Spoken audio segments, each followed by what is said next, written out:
Hello everyone, this is Drew from Kanen Coffee, and today we have a DeLonghi La Specialista with us in the shop. And I came in because the machine was actually not producing a good espresso.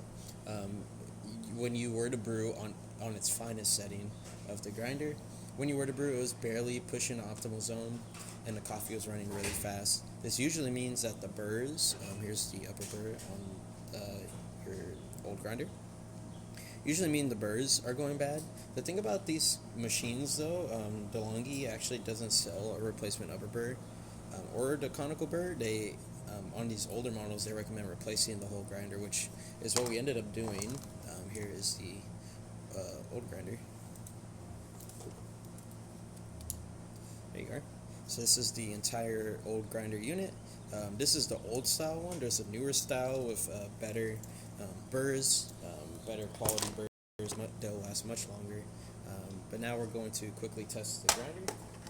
I'm going to pour the filter in here. Activating the grinder. We're on number 2. We're using really old coffee, so to get a pretty good product, we went to number 2 setting. But any fresh coffee that still has all of its gases still inside of the bean is going to be really good.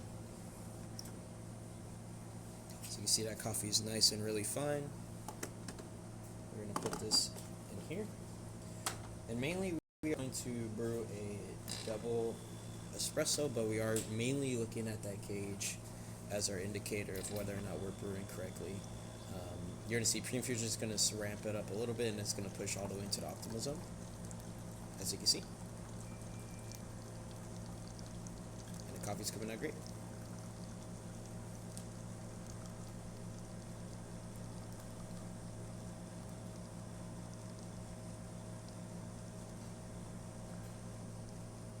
Beautiful.